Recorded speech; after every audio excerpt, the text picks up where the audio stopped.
안녕하세요. 매드토크 신섭입니다. 오늘의 주제는 트럼프, 내 넥타이 색깔은 빨갛지만 블루 컬러 사랑해, 스캇 베센트, 엘론은 바이킹, 난 닌자 잠수함, 트럼프 연준에는 멍청한 사람이 있습니다. 자, 그 버니 샌더스랑 스캇 베센트랑 아주 뜨겁게 붙었던 지금 그 세결위원회 소개해 드렸는데, 거기서 버니 샌더스가 계속해서 지적한 게 그거죠. 국무위원 중에 13명이 억만장자고, 너네가 계속해서 뭐 중산층 서민을 위해 감세 법안을 통과시키려고 노력한다고 떠들지만 결국에는 소수의 상위 계층을 위한 선물이나 다름없는 법안을 통과시키려고 연막 작전을 피는 것이다. 계속 그러고 있죠. 트럼프는 그 1기 때도 그랬고 2기 대선 운동 때도 그랬고, 계속해서 그 러스트벨트의 쇠락한 그 공업지대를 찾아가가지고 이 노동자들의 옛날에 그 훌륭한 영광을 되돌려주겠다고 하면서 항상 노동자 편 혹은 농부 그리고 블루칼라 이쪽의 어떤, 왜냐하면 지지 기반 자체가 그랬고요. 거기 앞에서 이제 연설을 하죠. 그거를 이제 민주당이라던가 트럼프를 반대하는 사람들은 저거 위하는 척하면서 저 사람들을 봐라, 그 사람들이 블루칼라냐, 트럼프의 국무위원들이 이렇게 지금 뭐 욕을 하고 있는 것이죠. 그래서 이제 트럼프는 항상 이제 빨간색 넥타이를 보통 메고 나오죠. 공화당이기 때문에.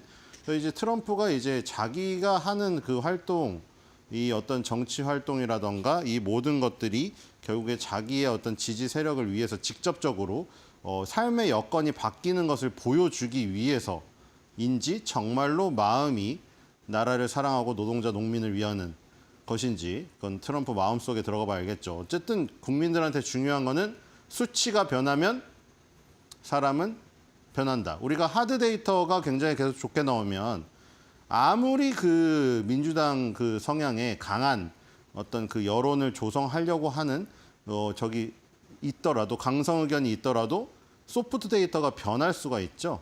예를 들어서 계속해서 실업률이 낮게 나오고 비농업자 취업자 수가 높게 나오고 인플레이션이 잡히고, 이러면 아무리 반대를 위한 반대를 하려고 하다가도 미시간대 소비자 심리지수라든가 컨퍼런스 소비자 신뢰지수 혹은 기업에서 하는 이 PMI 지수에서 대답을 할 때 거기에 영향을 받겠죠. 하드 데이터가 다 좋고 내 삶이 진짜 나아지고 있으니. 그래서 이제 이 트럼프는 항상 하드 데이터에 관련된 부분을 강조하고 하죠.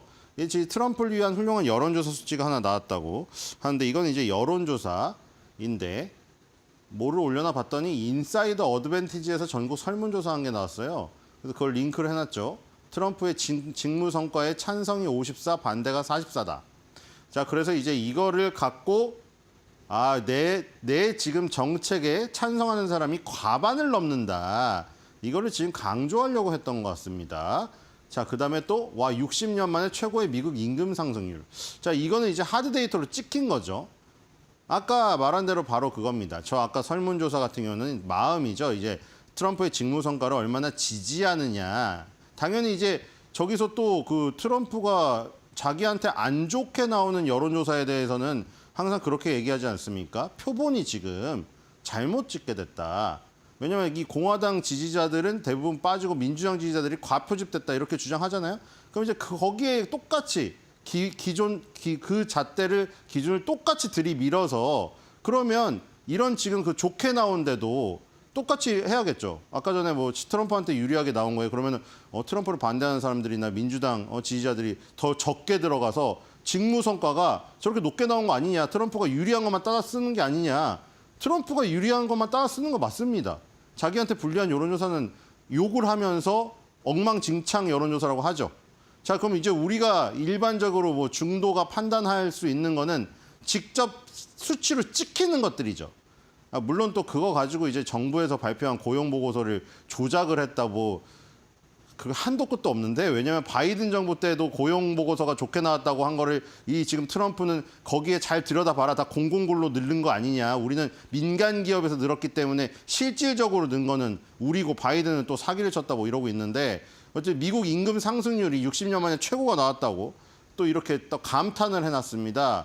그래서 이제 또 링크를 걸어놨어요. 뭔가 했더니 이제 스캇 베센트 장관이 또 나왔네요. 바로 그 뉴욕 포스트의 그 칼럼니스트가 이제 유튜브를 열었잖아요. 물론 스포티파이에도 당연히 올라 있고, 스포티파이가 이제 음원 스트리밍 업체가 아니라, 그렇죠? 그 세계에서 내노라 하는 그 팟캐스트 진행자들이 들어가서 이제 팟캐스트를 진행하는 플랫폼이 되어버렸죠. 조 로건도 있고요. 자, 이 지금 이 뉴욕 포스트의 이 지금 새로 시작한 이 팟캐스트의 팟포스1이죠. 두 번째 대담자가 스콧 베센트입니다.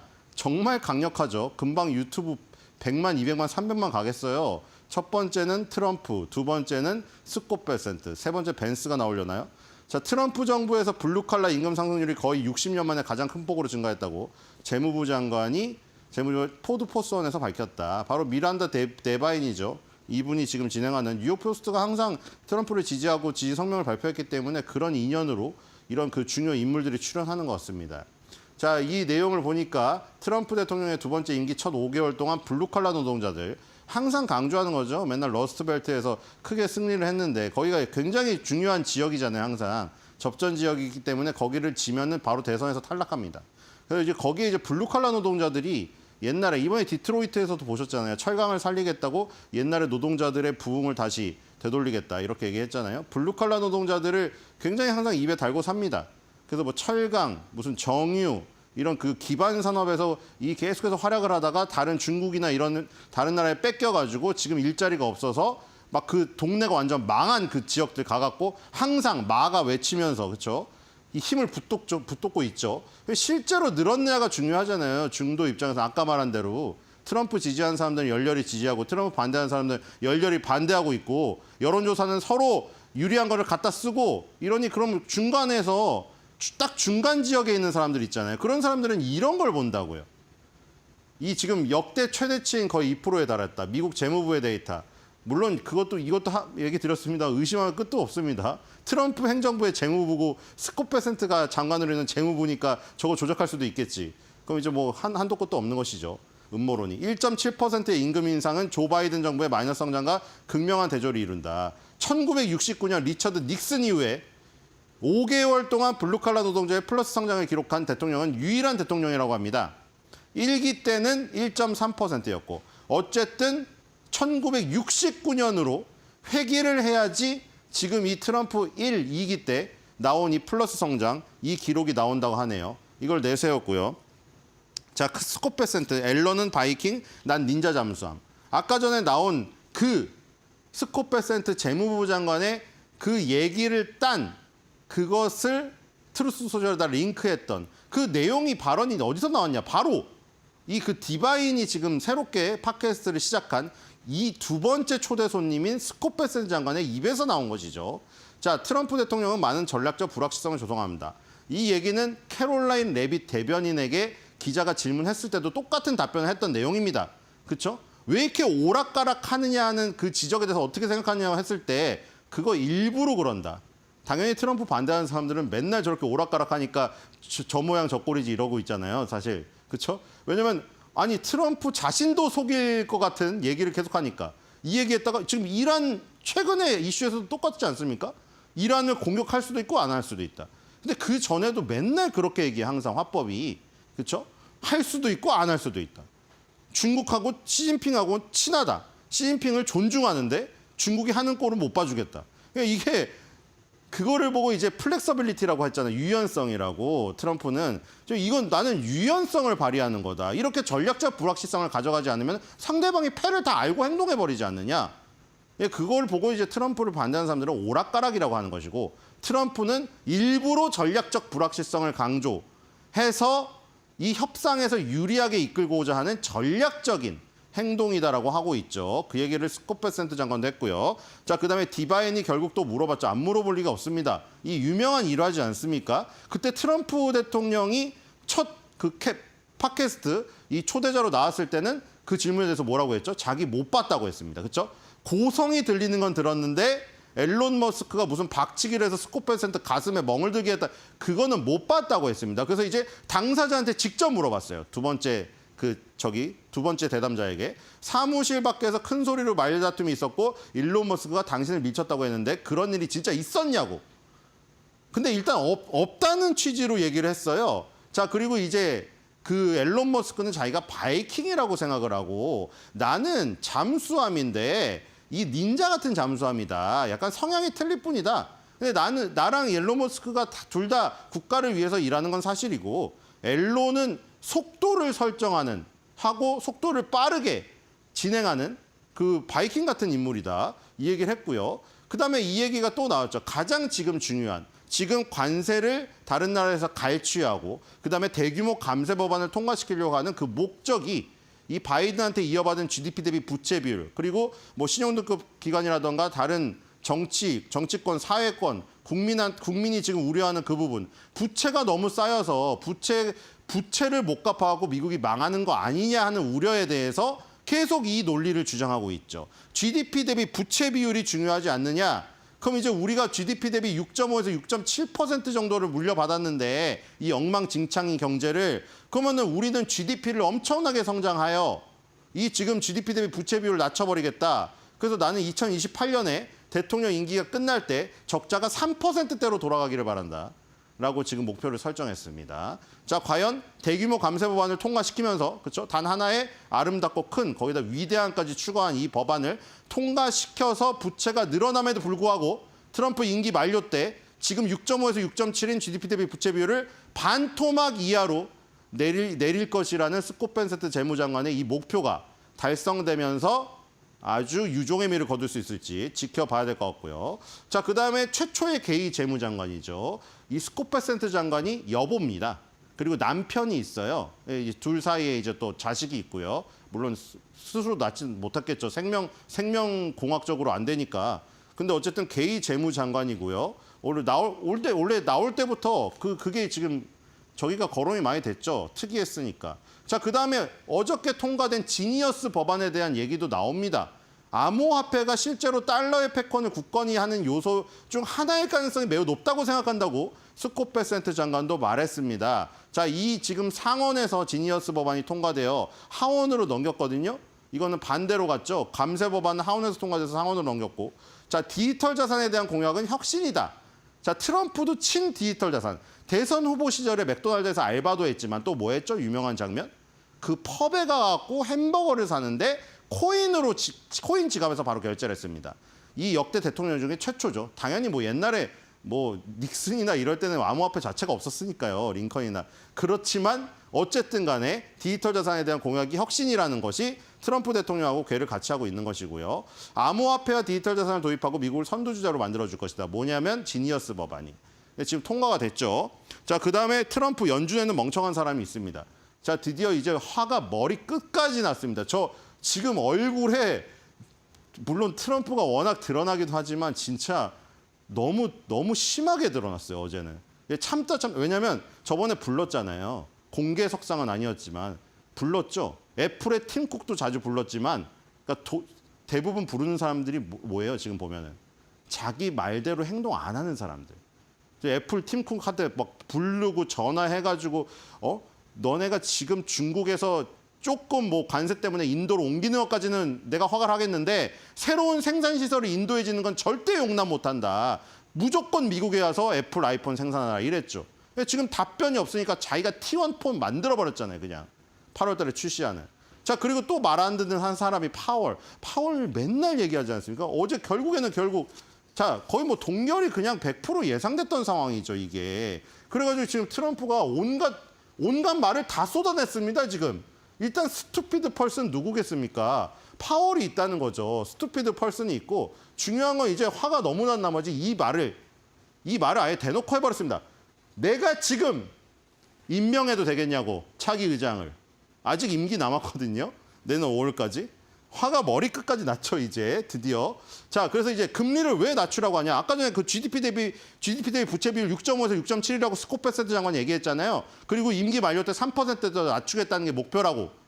3%대로 낮추기 위해서 GDP 성장을 끌어올릴 건 사실인데 파월이 제2의 대통령, 경제 대통령이니까 발을 맞춰주면은 우리가 수월하다 이거죠. 우리가 물론 GDP를 엄청나게 끌어올릴 테지만 부채에 대한 이자도 낮춰주면 우리가 더 편한데 왜 안 낮춰주느냐 도대체가 이해를 못하겠다는 거예요 지금. 금리를 낮추면 훨씬 싼 값으로 부채를 살 수 있을 건데 진짜 부채는 아니겠죠 여름이라. 자, 그는 인플레이션을 걱정하고 있다. 그러니까 이것 때문에 지금 싸우고 있는 거죠 계속. 인플레이션이 없는데 트럼프 입장에서 없다. 인플레이션이 전혀 없는데 무슨 지금 오히려 되게 디플레이션 경제가 망가지는 거지만 인플레이션은 우려가 전혀 없는데 혼자만 걱정하고 있다. 이제 뭐 금리를 내리든 올리든 상관도 없고 자 관세 확인해봐라. 관세로 880억 달러 벌어들이고 있고 자 우리는 그러니까 관세로 벌어들이고 있고 감세 법안을 통해서 부채가 늘어나는 거는 GDP를 땡겨 올려가지고 우리가 부채비율을 낮출 건데 그 부채에 대한 이자만 낮춰주면 될 거를 왜 안 하느냐. 결국 여기서 워딩이 나온 겁니다. 연방준비제도이사회는 멍청한 사람이 있습니다. 그러니까 물론 다 싸잡아서 한 건 아니겠죠. 왜냐하면 자기가 임명한 보험원 이사도 있잖아요. 근데 연방준비제도이사에 멍청한 사람이 있다는 거는 파월 의장을 직격한 거죠. 자 아마 이거는 벌써 컷을 하지 않을 걸 예상하고 한 겁니다. 나오고 한 인터뷰가 아니라 지금 여기도 지금 그 노동자들을 지금 위한 그 자리거든요. 뭐 깃발 세운다고 아시죠? 양쪽에 깃발 세워가지고 뭐 백악관을 막 예쁘게 리모델링 해주겠다고 하는데 자 유럽은 10번의 삭감을 했다 벌써. 우리는 안 깎고 있다. 그래서 나라에 막대한 손실을 입히고 있다는 겁니다. 자, 그다음에 이제 그 직격탄이 여기서 또 나오는 것이죠. 9개월 안에 끝난다. 왜냐하면 이 임기가 2026년도 5월이에요. 지금 내년도 5월이기 때문에 이제 거의 눈앞으로 다가왔습니다. 그래서 지금 이자율이 낮아지는 것을 보고 싶은데 볼 수 있을런지 모르겠습니다. 그래서 이걸 후회한답니다. 내가 책에 나오는 모든 욕설을 퍼부어서 이거를 내 이자율을 낮추는 거를 들었어야 되는데 욕설을 못한 게 한입니다. 지금. 모든 책에 나오는 욕설을 다 했어야 되는데 조금 파월 의장이고 아무리 트럼프라고 하더라도 조금 자중한 게 더 저기한가 봐요. 찝찝한가 봐요. 그래서 이제 만약에 다음에도 금리 인하 안 하면은 이제 책에 나온 모든 욕설이 나올 것 같아요. 자, 그래가지고 지금 벌써 폴리마켓. 자, 폴리마켓에서 해리스 떨어지는 것도 맞췄죠. 배팅인데. 자, 지금 디셈버죠. 12월 안에 결정을 안 할 것이다 하는 게 의견이 거의 80%가 넘었는데 갑자기 없어졌습니다. 60%가 다 사라졌어요. 어디로 갔냐? 케빈 오씨가 20.5입니다. 그다음에 주디 셀턴이 지금 트럼프가 임명했다가 임원으로 지금 상원에서 거부된 인물이고요. 스콧 베센트가 13%예요. 근데 재밌는 거는 스콧 베센트 재무장관 임명될 때 같이 후보로 거론했던 사람이 케빈 오씨입니다. 그리고 지금은 FRB 의장으로 스콧 베센트가 또 거론되고 있고 케빈 오씨가 또 거론되고 있습니다. 케빈 오씨가 한마디 한 게 이거예요. 이 지금 연준이 계속해서 그 얘기 하잖아요. 관세 인상 때문에 인플레이션 통제가 어렵다고 해서 트럼프가 자기가 주식시장 올려놓은 거 다 떨어뜨려가지고 열받았잖아요. 그래서 이 케빈 오씨가 그 말 했습니다. 이렇게 연준이 얘기하는 거는 자신들의 정책 역량이 한계에 부딪혔다는 사실을 고백하는 거와 같다고 얘기를 했기 때문에 트럼프 대통령이 아주 좋아하는 인물이겠죠. 자, 오늘의 한 줄 매드평입니다. 트럼프가 과연 케빈 오씨를 임명할지 안 할지 모르겠으나 지금 하마평에서는 1위를 달리고 있는 모습이 보이기 때문에 트럼프 그리고 케빈 오씨를 넣어서 만들어봤습니다. 트럼프, 이젠 연준의 멍청한 그 사람을 워시해야 할 때다.